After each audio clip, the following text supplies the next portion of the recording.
有请主持人赵传。谢谢现场的观众朋友们，谢谢大家。欢迎电视机前的观众朋友走进天津卫视的大型情感节目《爱情保卫战》，来看看今天请到的几位老师是谁？他们是著名的情感作家陆琪老师，欢迎陆老师；著名节目主持人严品宏老师，欢迎严老师；来自华谊嘉信的高级副总裁曲伟老师，欢迎曲老师；涂磊涂老师，欢迎涂老师。接下来了解一下今天第一对嘉宾的基本情况，各位请看。我们从认识到结婚也有4、5年了，除了工作的时候，我一直很喜欢黏着他。以前他还挺喜欢我黏着的，可现在他总是嫌我烦，而且现在脾气越来越大，想尽各种招数处罚我。谈恋爱的时候他对我很好，但是结了婚后，他变得越来越懒，也没有以前那么体贴，还经常背着我和其他女性聊暧昧。曾经在我心中他是我的开心果，可现在以前那些开心和快乐都没了，我真的不知道我们为什么会变成这样。他现在对我也一点都不够浪漫，2个人的沟通也越来越少。我们才结婚2年就这样，以后的日子该怎么过下去呢？掌声有请这一对，有请。吴先生27岁，来自安徽，公司职员；李女士29岁，来自甘肃，酒店前台。来，有请2位，有请。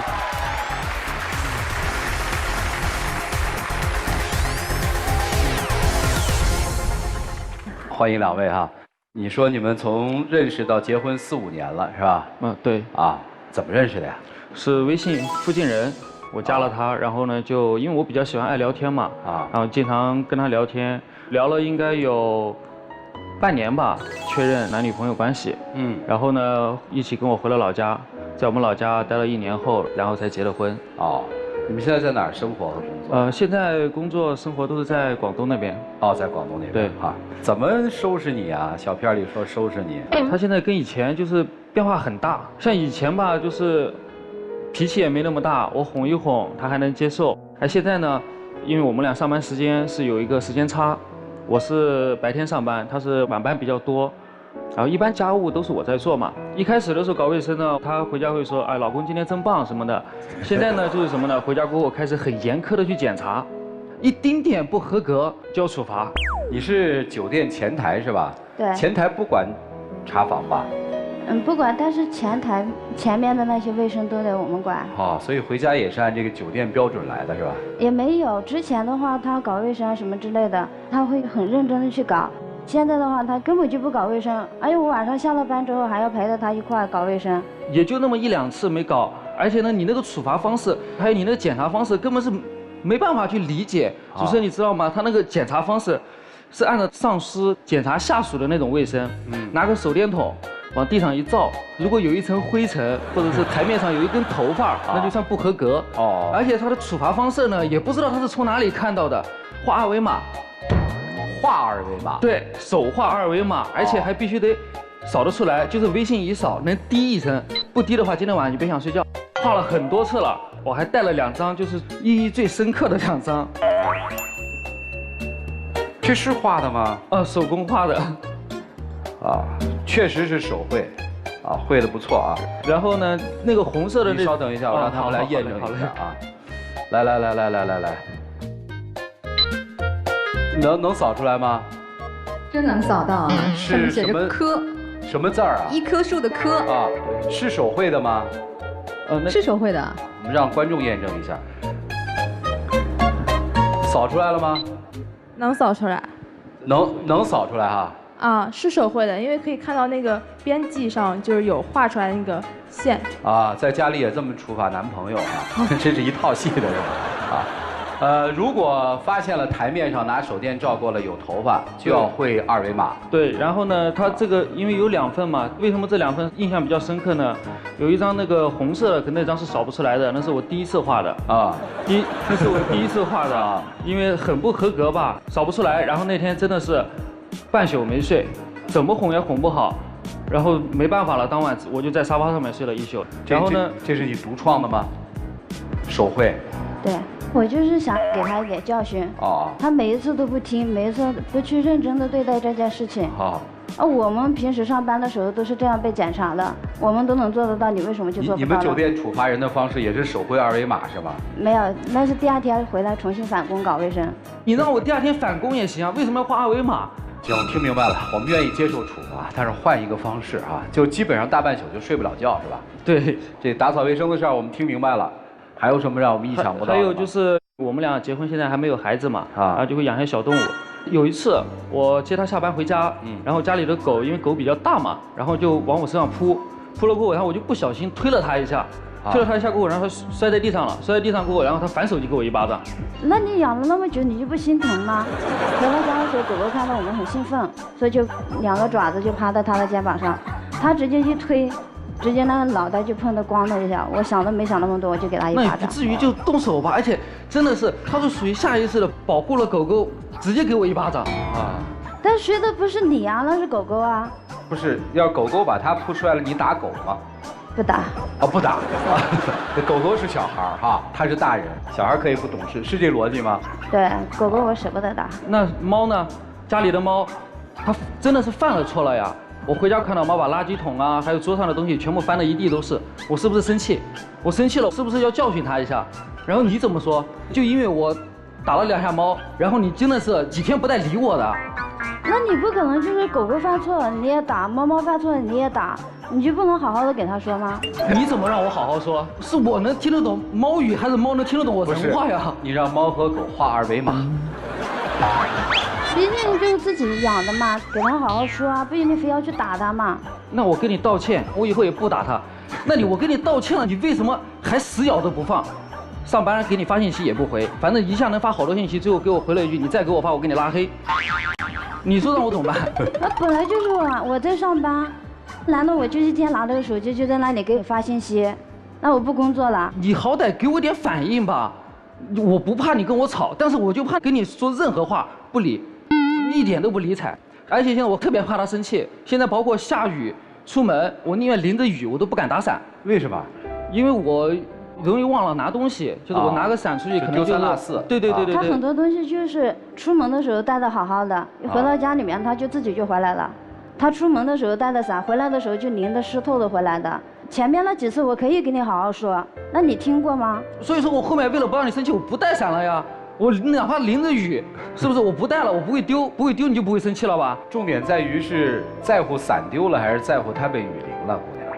重点就是在乎他被雨淋了。那后来他不带伞了，每次都淋回来，你还骂他吗？没有。那看来还是重点在伞嘛，对吧？你这个是不是？没有，我就想着你让他带什么东西出去都带不回来，万一他哪一天我跟他一块出门，他把我给弄丢了。怎么可能嘛？你大活人怎么能把你给弄丢了嘛？他现在就是这个样子，总爱挑我的刺。而且他现在变得也不像我们刚开始谈恋爱的时候了。你看我们俩现在就是结婚也快2年了。结婚后他根本就没有送过我任何礼物，反过来了我还得给他发红包，老公节日快乐，结婚纪念日快乐。我倒是想送。他每天给我50块钱零花钱，我哪还有多少闲钱去给你送礼物啊？那有时候还给100了。一天花多少啊？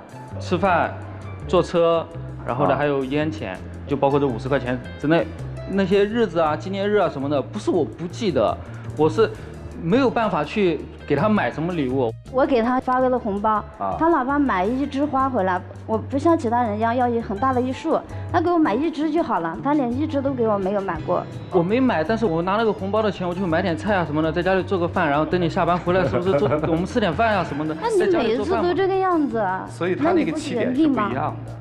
他是说我发给你红包是专款专用，要买花的，这个理解是你看，咱们吃点饭更浪漫。他现在根本就是一直都说我的错，我的错。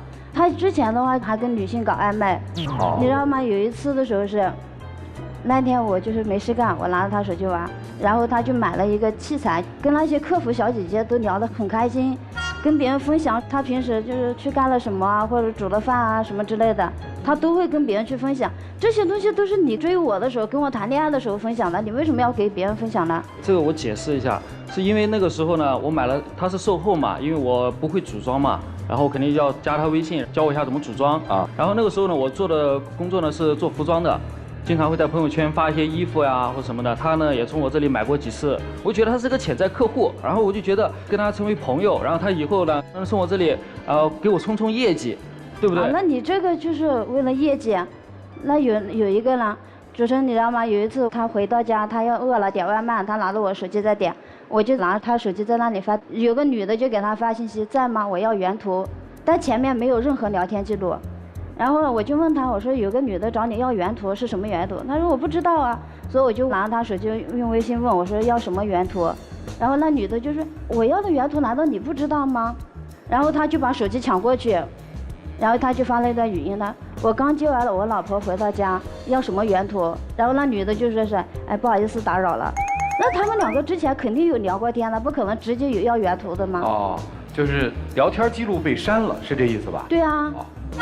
但是他现在的话就死活不承认，他就是之前有那个聊天记录。真的没有聊天，我都不清楚。我也是问了他，我说要什么原图，然后呢，他那边说你不知道就算了。然后呢，他那个时候已经在生气，然后我说这样吧。那我把他给删了行不？删了拉黑了行不？然后呢，我就把他删了给拉黑了。然后当时呢，我连我那个女老板，就是反正那个时候就是因为她在生气嘛，我说我手机里所有女性，你看哪个不顺眼，我全部给删了。那你不要提你那女老板了，提起你这女老板我更生气。她去那个公司上班没多久，她女老板白天打电话，那我为了工作我可以理解，晚上大半夜的2点多还给你打电话发微信，我是不是没有回过？半夜他打的电话，我是不是没有接过一个电话？就是因为我怕你想多，我都不接。最后他打电话给我老婆了，打到他手机上面了，因为之前吃饭也见过嘛，公司聚餐什么的，然后打给他了，就是因为他喝多了，想让他去接一下。那他还不是想让你去接他？但是难道他就没有其他的朋友吗？所以说我就是怕你误会，我压根电话都不接，我第2天可以跟我们老板说，哦，昨晚睡着了。那你不接电话，我肯定觉得你心里面更有鬼。那我接也不是，我不接也不是了。我也就是有问题。还有什么吗？他女老板这个还没说完，我们去接了，还没完呢啊。对，接完回来之后，我们2个就把他送到家，送完之后他躺在床上就盯着他给我说了一些话，他说，要不你就跟他离婚吧，你看他长得又丑又黑，要不我给你找吧。他说这话的时候，他是盯着我老公给我说的这些话，那他说这话是什么意思啊？那他不喝多了，我怎么知道他说了什么呢？有这样做老板吗？我也不知道什么情况下他说出来的，我哪知道是什么？现在还跟你老板干吗？现在我早就不干了，那个也删了，也拉黑了。他现在呢，就是一直都这个样子。我现在的话就是想回家，他现在就是不愿意。回哪个家？回他家。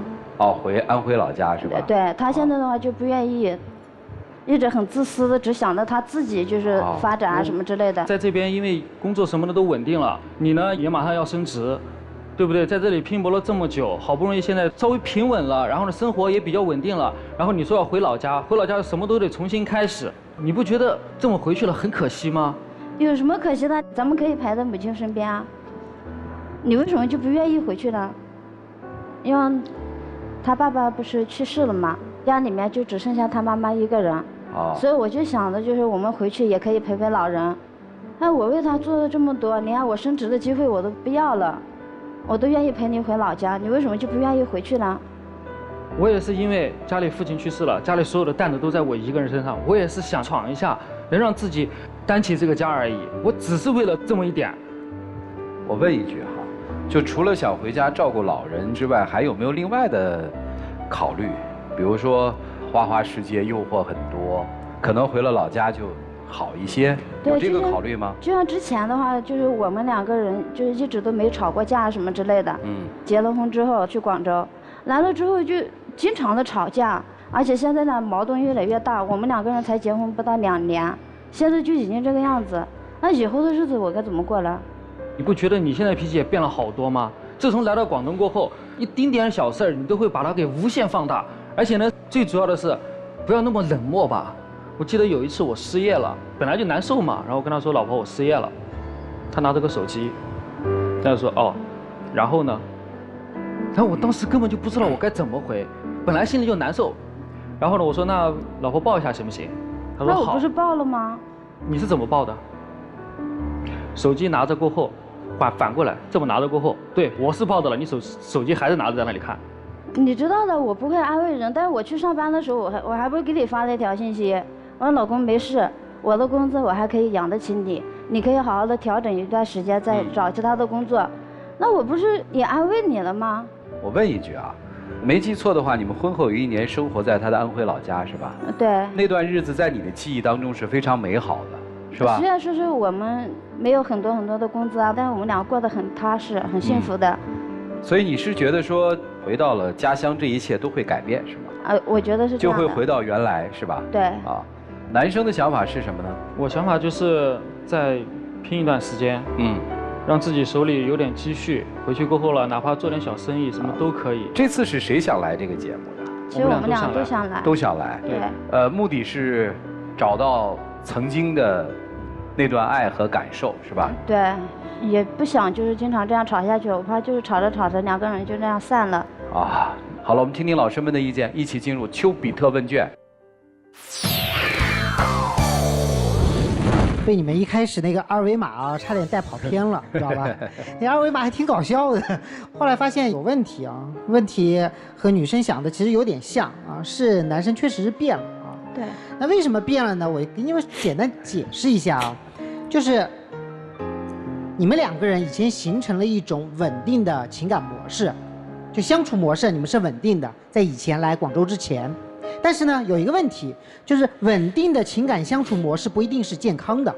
比如说某一个男生他对这个女生漠不关心啊，然后那个对她也不是很好，但这个女生呢就死活都离不开他，他不健康这种情感模式，但他很稳定。你们以前也是这样，就他给你权利，你可以肆无忌惮，但是现在的问题在于他有一些不愿意了，这是一个。第二个，人是一定会变的。你以为他在小地方他就不会变吗？一定会变的，因为人生是动态的。你刚才说我们结婚才2年就变成这样，以后日子怎么能过下去？我倒觉得你们以后日子一定能过下去。为什么？因为你也在变化，未来的一切都在发生变化。我给你最大的建议是什么？把自我的情绪和家庭的方向融为一体，真正的去关注家庭的方向，就好像你跟他说话的方式一样。我都愿意回老家，你为什么不愿意？你说出这句话的时候，我觉得你不了解他，你也没有试图去了解他，他为什么不愿意，你为什么会不知道？按你的话说，你跟他结婚2年了，你为什么都不知道他为什么不愿意？凭什么？因为你愿意，所以他必须要愿意。他不愿意，一定有他的抱负，有他的梦想。你的不安全感来自于你自己的情绪。记住一句话，安全感是来自于你内心的强大、内心的自信和对于整个家庭的掌控，而不在于他做什么。否则他就算画1000张二维码也带不给你安全感。就这样。谢谢陆琪老师。其实我还真的觉得你们的婚姻是有挺大的问题的。就女生从头到尾所有的讲述给我一个感觉，冷。你看那个二维码多冰冷啊！我倒宁可说你惩罚他的方式是说你带狗狗出去跑3圈步之类的，很冷。其实靠收敛感情或者是冷漠处理，不能够让你掌控这段感情。我们如果说在一段感情当中能够不是被动，是主动的去拥有或者是推进，一定是我们敞开内心的。所以你要想想，既然我们选择了这段婚姻，那我们是不是能够转变自己的行为方式？我希望你能够暖起来。而男士，其实你的问题也挺大的，你在整个的讲述中就是一个字：躁，特别的毛躁。作为一个家庭中的男主人，你想让他有安稳的感受，想让他给你温度，你得自己先立起来啊！你说你因为老丢伞，所以宁可我去淋着雨，这多像3岁小孩的行为。怕妈妈骂说：“哎呀，你又把伞丢了，好吧，那我去淋着呗。”一个成熟的男人，一个能给女人安全感的男人，不是这样做事儿的。你什么时候把你的毛毛躁躁这种不安稳的状态改变了，其实真的是能让他暖起来的机会。我倒是希望给男生一个建议啊，以后对你的妻子不要总用那种黏着她求关注的方式，你越这样，她越打不开心扉。等你真的成为他的依靠，他有心事想跟你说，他有要求会跟你提，他愿意你帮助他完成他完成不了的事情的时候，其实你们的心才真正粘在一起。成长是每个人必须之路啊！我希望你们能够携起手来，一起成长，真正形成一个幸福的、安稳的小家庭。祝福你们，谢谢。其实呢，结婚之后，夫妻之间呀吵架其实很平常的，这个问题我觉得不大，因为你内心深处，你只要笃定的坚信对方是值得信任的，这些所有的问题都是可以解决的。而在你们之间呢，我觉得最关键的是女生慌了，女生害怕了，女生就把所有的这些问题就给无端的自己的放大了。其实你想从广州回去，你是想找一个人帮你去管住他，这个人是谁？是他的母亲。你自己现在觉得可能要失控，外头的异性有了一些对他的或多或少的这种吸引，所以说我要回到我的安全的地儿，找一个外地，找他的妈妈来帮我一起管住他，这是你内心想的。所以啊，一旦你发现这些问题，你慌了之后，你就动作应对变形了。比如明明你其实是喜欢他黏你的，你偏偏要做出我就冷漠的回应，显示我的强势。我家务为什么一定要用手电去照着管你？因为你得听我的，这个家里我说了算。所有种种这种外强中干的表现，其实达到的效果呢，恰得其反。你有什么你就直接表达嘛。你回到老家解决问题了吗？所有刚才说的那些问题还都存在，反而你又制造出了一个新的问题，因为人家不想回去。所以说有什么话就用正常的方式去表达出来。本身你们的见面时间就少，那何不抓住有限的机会去好好的沟通，说出你的顾虑，说出你未来的打算，让他能够做一个正确的理解，并且正确的改变，总比又制造一个新的问题，说回老家这个问题来到要好得多。男生理解吗？他所有这些都是因为爱你，都怕失去你，他表达出来所有的强势都是一种过激的反应。理解这一点，你就要管好自己，不要让他那么担心，多一些沟通的这种机会。你刚才说的种种都是他对你的冷漠，其实我想你也同样冷漠了他，他需要你的关注，他很慌，你们都调整一下，我觉得会很好，就这样。谢谢。控制与被控制就像硬币的两面，你在控制别人的同时，其实你也在被控制。爱情保卫战录了这么多年，在这个场上也有嘉宾哭诉、抱怨、委屈。但是头一次有这样的一个男生，苦口婆心，满脸的无奈，甚至有点绝望的向你说那些自己内心的委屈，但是你居然无动于衷。我不同意严老师的话，说这个男生不成熟，没有力气了。婚姻当中充当大男子汉的那种人多了，恰恰是很少有男人愿意拨开自己的伤口给你看，来展现自己的柔弱。男人为什么就不可以黏你呢？为什么就不可以向你示弱呢？为什么就不可以亲口告诉你，老婆，我想抱抱你，我需要你呢？相反，这些话你从来没有说过。你是跟他说过吗？老公，我也需要你。老公，我现在有点害怕。你从来没有说过。没有。我怕你变了，我怕你的那条微信，你从来没说过。你假装坚强，你为什么不可以把自己的害怕、软弱、伤口给他看呢？如果你愿意展示你的柔弱，他瞬间就会表现出男性的坚强。夫妻之间就是一个此消彼长的过程，你老是一副坚强不屈的样子，而事实上其实你内心是忐忑的，你没有对他敞开心扉。一个男人愿意把自己的心掏出来，什么事都愿意跟你说，把最软弱的情绪展示给你看，这是多么难能可贵的品质。现在很多男人就太不会说这个东西了，天天凹成一个男子汉的样子。当然了，这种事也不能太多啊，不能像个女人一样。所以当男人向你们掏心掏肺的时候，你又说你不要，一个巴掌给你过去，你还不如狗重要。尤其是他失业的那一段，固然你回的那个信息好像能够给他一种安慰，好像是家庭的责任和支撑，老公没关系，我的钱还养得起你，这种话好像是有一种同舟共济的那种激励感。但是对于他而言，他可能那个时候就需要一个那样的拥抱，和那种理解，你为什么偏偏不能给他呢？所以，不要给对方不想要的那些，给对方最想要的那些东西，好吗？好。你笑一个，你待会儿说话对他温柔一点。祝你们幸福。说了。好，谢谢涂老师。其实不管是男生还是女生都要成长。女生有一个瞬间是最动情的，那个瞬间是，我都为你放弃了升职机会，我要回家去照顾你的老母亲，你却拒绝了我。一说这个事儿，她就要掉泪。这个在我看来，那是你认为的好，对她来说可能不一定是好。所以夫妻之间是商量嘛。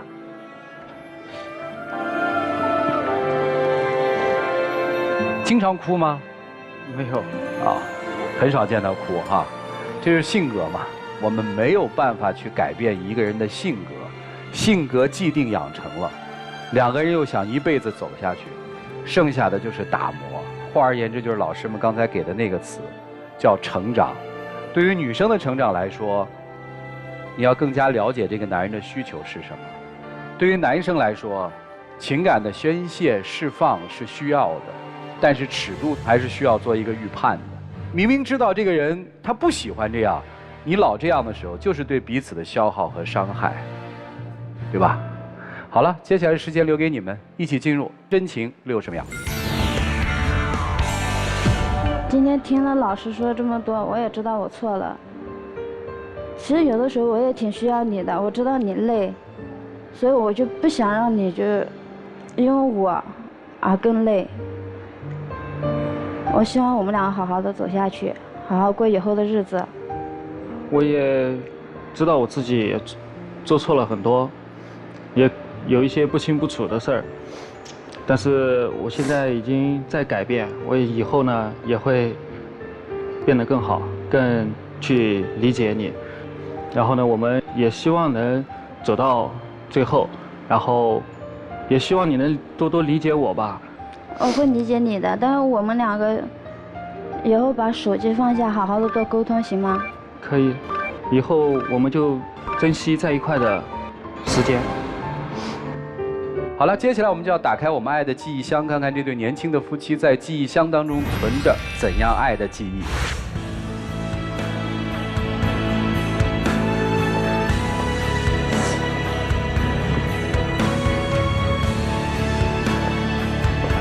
女生那个放的是什么呀？他那个是我们两个结婚前他给我写的保证书，我希望让他好好的读一读，他之前是怎么保证的。保证啥呀？念一遍。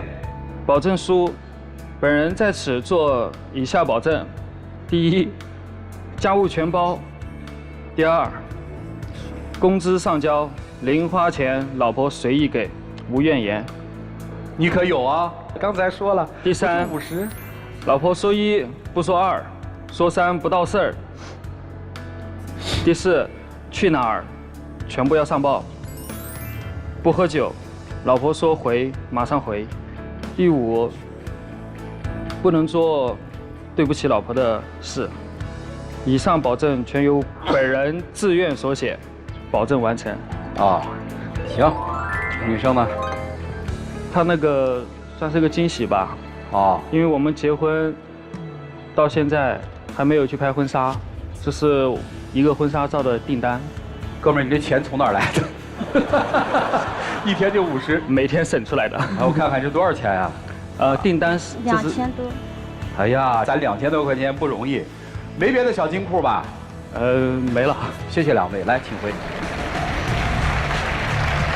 来，请关门，请开门。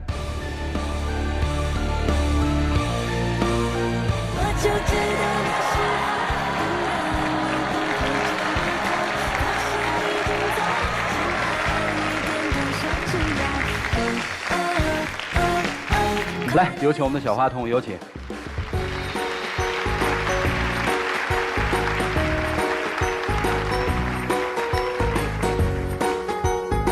我们一起来见证属于他们的浪漫时刻，各位。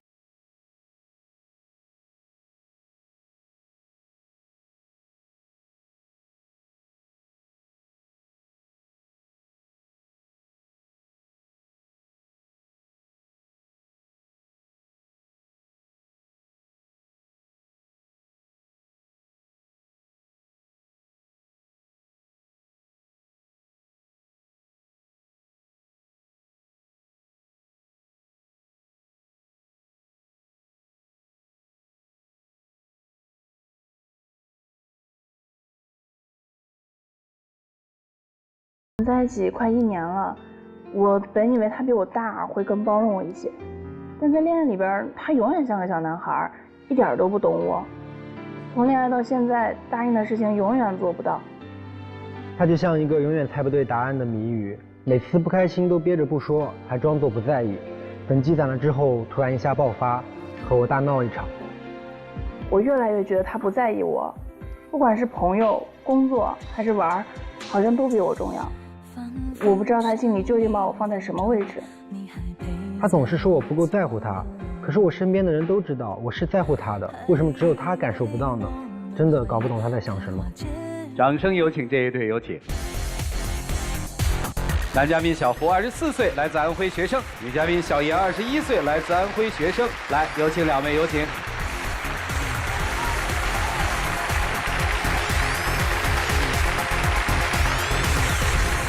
欢迎两位哈，谈了多久啊？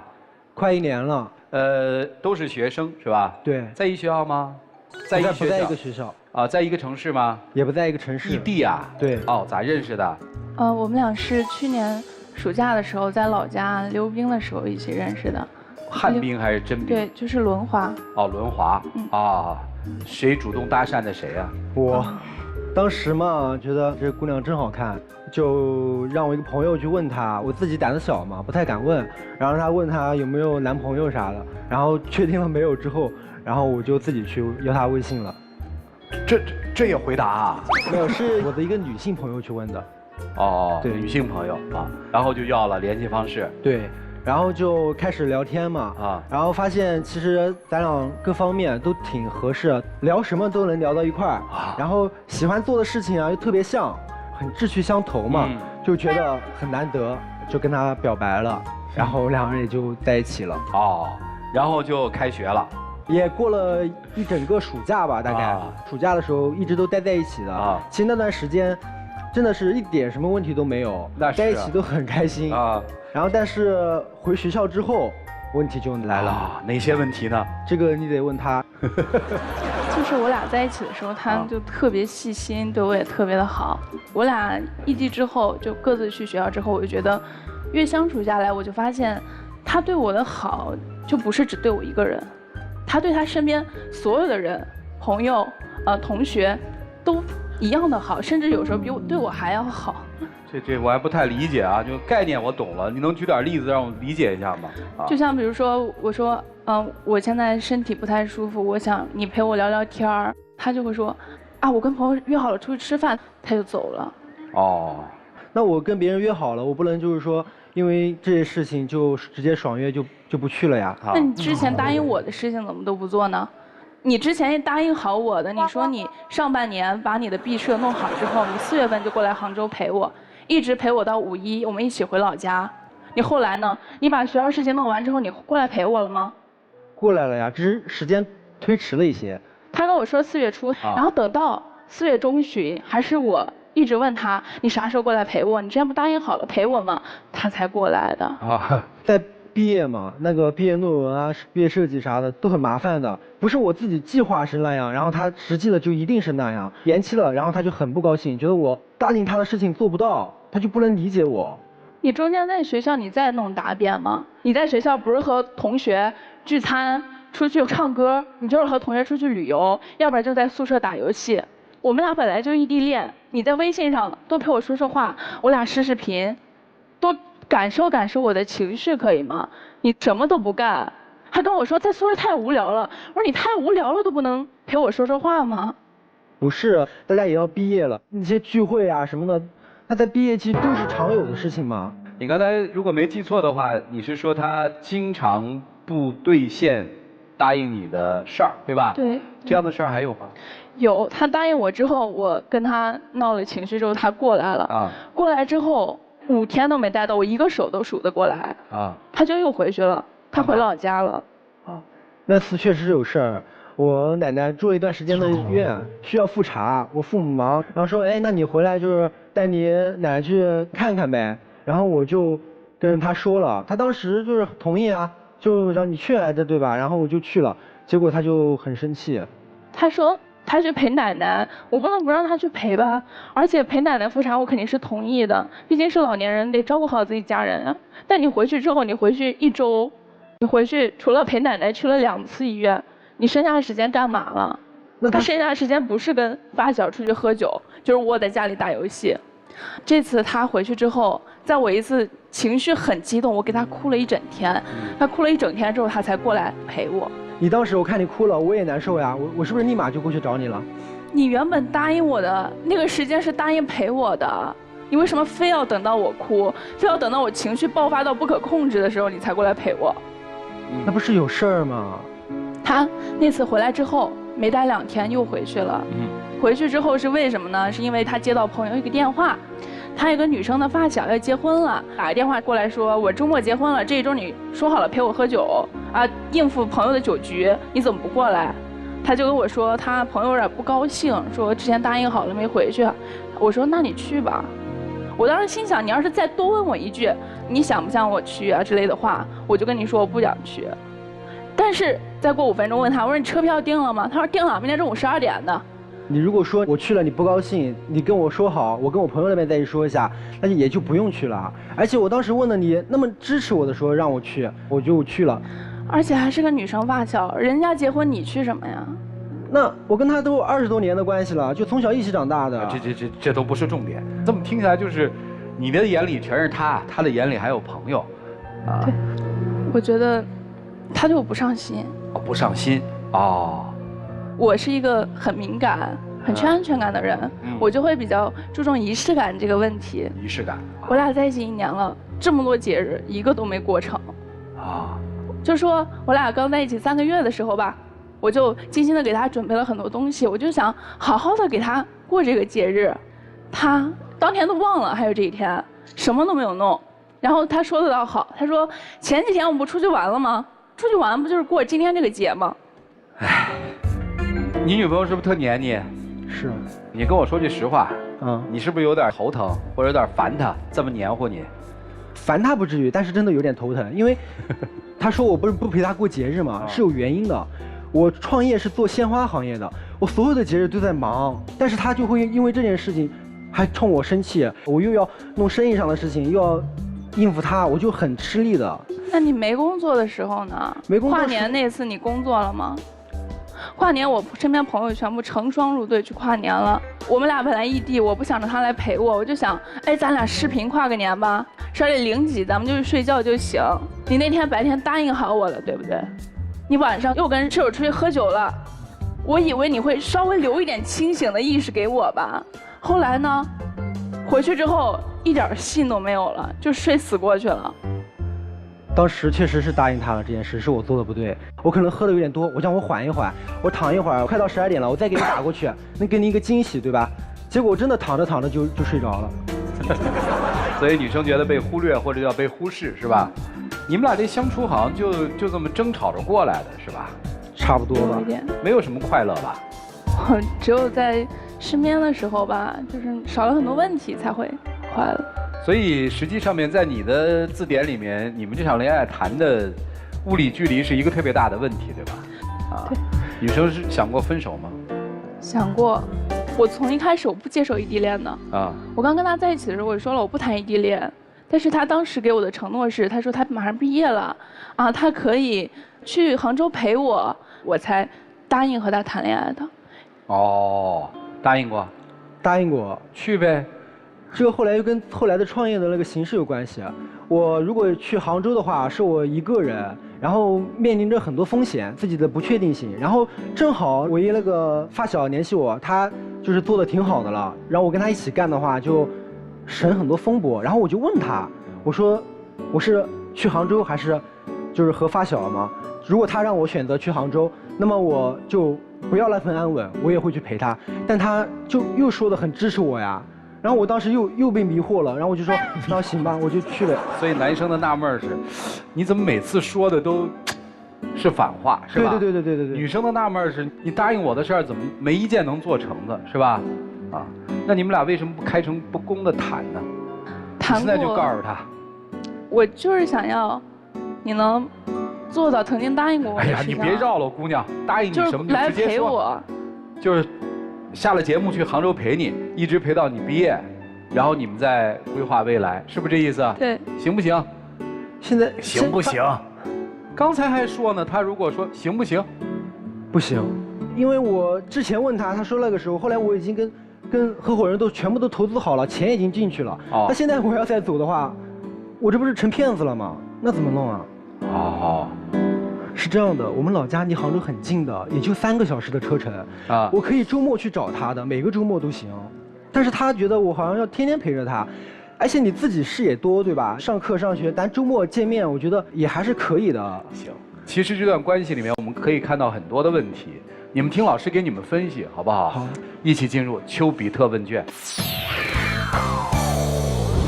男生，我是觉得是一个人。如果承诺完了之后做不到，他内心至少要有愧疚，就不能肆无忌惮的说啊，我可以找出很多理由来。我觉得这个是不对的，直面自己。我毕业了，我要追求事业，我以前答应你的事儿没法兑现承诺了，你就直截了当说这个话就完了。这是第一个啊，我就跟你说的。第二个，姑娘，刚才那个严品豪老师说你情感的阈值太高，这话待会儿严品豪老师会再跟你说啊。让他解释。我呢看到你另外一个问题叫什么呢？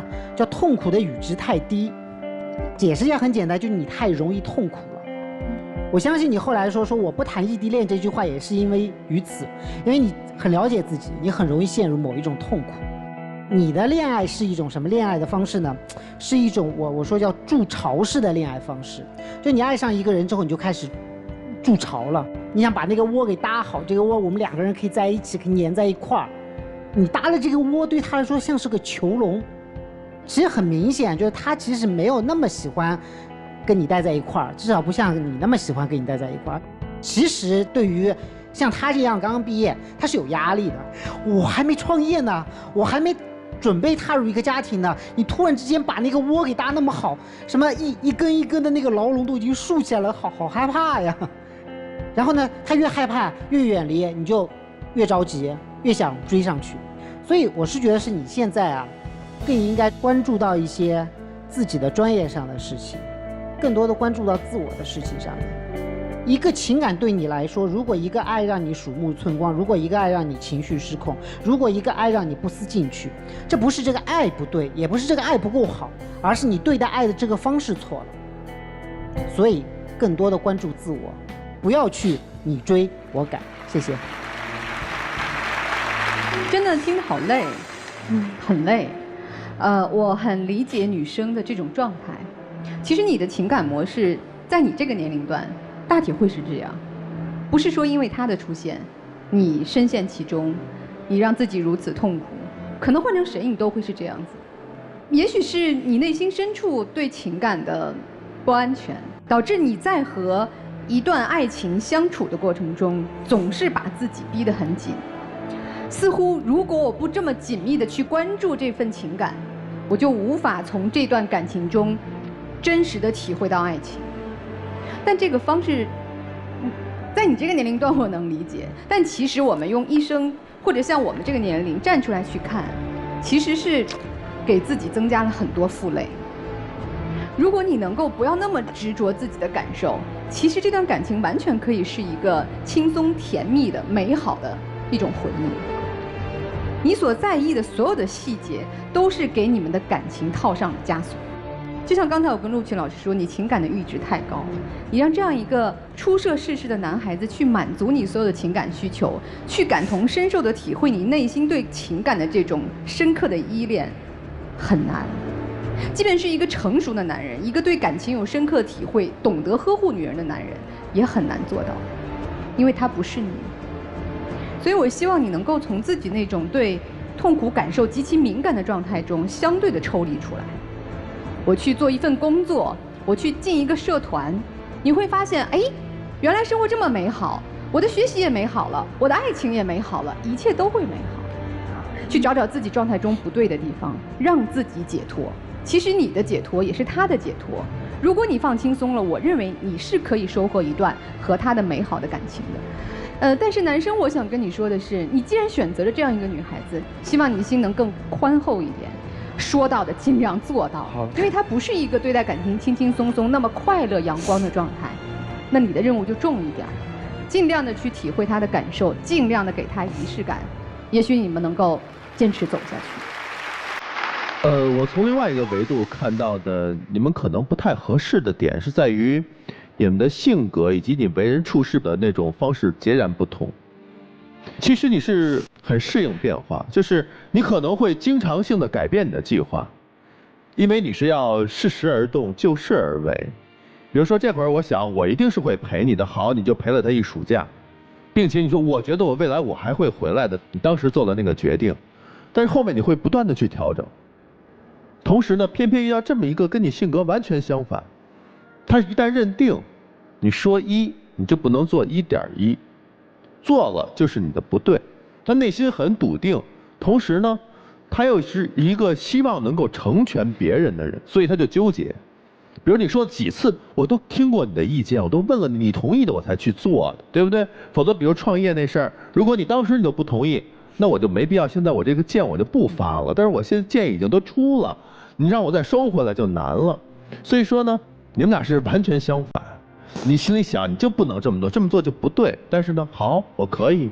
同样呢，你也是，你嘴上很笃定，心里不笃定，所以你们在一起啊会有无数的矛盾。即使你们真是你到了他的身边，我相信也不能做到说像你想的那样。所以如果你们要决定在一起，就必须充分的了解对方。一个暑假的时间的确是太短，又是热恋的这种膨胀期，什么都可以。但是真真正正异地了，就对你们俩性格的这种特征就完全表露出来了。所以此时的你们呢，都应该冷静下来。我倒建议你先忙你的创业，你先忙你的学业，等大家都稳定下来，或者说是成熟起来，再看看能不能继续在一起。好，就这样。好，谢谢曲总。其实说句实在话，你自己心里也清楚，从这个外在的条件来说，你是不如他的，对吧？对。你也曾经庆幸我追上了他，你也曾经担忧他会因为你的疏忽而失去。但为什么事到如今创业更重要？我觉得是有2个原因。第一个原因是，再这么漂亮，得到了不过如此。第2个原因是，这个女生她告诉你，我只爱你，所以你开始翘尾巴了。我觉得一个人对另外一个人的一往情深是不靠说出来的，是靠做出来的。而且你的一往情深也一定不是所谓的仪式感、形式，而是真真正正的要让他体会到我对你是一往情深的。可你老在这儿说，还老用形式来要求他，而且还老是向他展示，如果你不懂我的一往情深，我就展示我的痛苦。但是当你告诉对方，我把我的一切支配权都交给了你，我是不会跑的，我的世界里是只有你的，那么你们之间就发生了倾斜，它就不会有那么重深。我认为所有人在感情和婚姻当中，首先一定是要经营好自己的。你所有的话都在告诉对方，我很闲，我花我所有的时间在想你，我只要你。当你传达这3点内容的时候，你觉得你在他面前还有价值吗？所以其实要让对方重视自己的本身，首先是让自己变得有价值。其实很多人有一种逻辑错误，认为我的世界当中只有你代表最深沉的爱。错误。最深沉的爱是为了对方，也是为了自己，更是为了彼此的将来。我更要努力做好自己，否则我拿什么来爱你？难道只用眼泪吗？那样的爱太肤浅了，你说呢？做好自己的事儿，好，经营好自己，就练。谢老师。这个看到了你们相爱，但是我看到了2个不同阶段。你觉得爱情在你这个阶段是个必需品还是个奢侈品？你也答一下这个问题。奢侈，你觉得呢？我觉得可能是必需品。所以你们已经进入到不同阶段了。男生现在觉得这还是一个表面光鲜的事儿呢，是不是长长久久、久久长长的，我有这个愿望，但是我有没有这个能力，能不能买到，还是一个问题呢？你说的特别对，你真把它当成必需品了。可是，在你这个年龄阶段，爱情就不是个必需品，它只能是个奢侈品。要谈就好好谈，别耽误了学业，别耽误了创业，那是生活。来吧，一起进入真情60秒。我们相处这1年下来，我知道我自己也有很多的问题。那我俩之后还会持续异地恋这样的一种状态，我会去改变我的一些相处方式。你能不能就是答应我的事情，就不说大了，就平时答应我的一些小事情，你能去把我伤点心，就去努力去做到它。刚刚老师教育过之后，我真的反省到了，就是我自己存在很大的问题，不管出于什么原因，我只要是没做到，那就是没做到。所以我以后一定会很谨慎的去，不要随便说一些诺言之类的话，但是我也会尽最大的时间去陪伴你。我希望我真的有一些事情的时候，还是可以给我一点时间。好了，接下来我们就要打开放着他们关于这段爱情记忆的一些东西了，请打开我们的爱情记忆箱。嚯，来，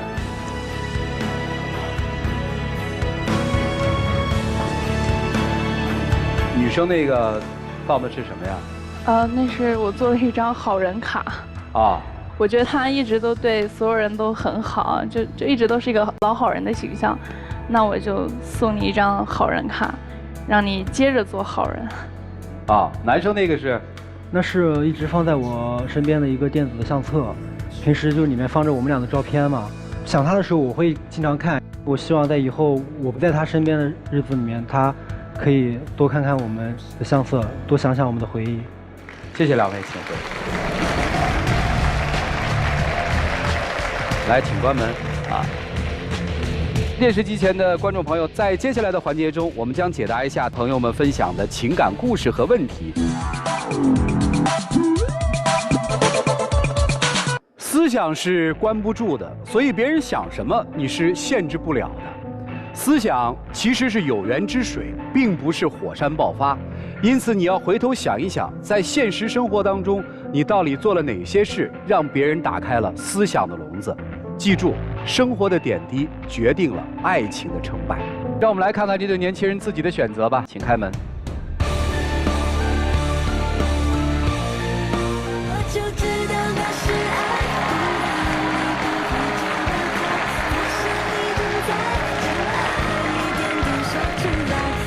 来，有请小话筒，有请。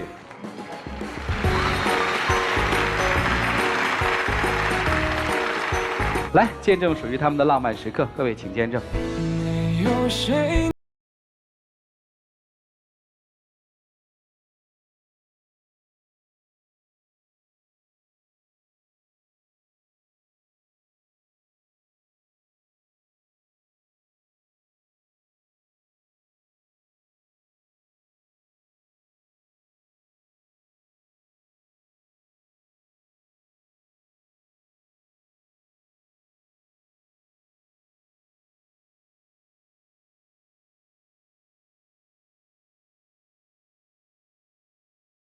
解更多的新闻资讯。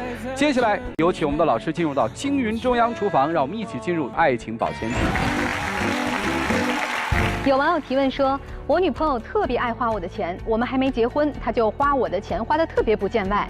她拿我的钱给她自己买东西还不算什么，主要她还拿我的钱给她弟弟买东西。她弟弟以前啃老，现在变成啃我了。我如果不把钱给他呢，他就跟我闹。我该怎么办呢？你既然已经觉得是一种不愉快的负担了，为什么不直接告诉他呢？爱情中是有边界的，让自己的边界清晰，才能拥有轻松的爱情。再一次的谢谢现场以及电视机前观众朋友的收看和陪伴，我们下期节目再见，谢谢大家。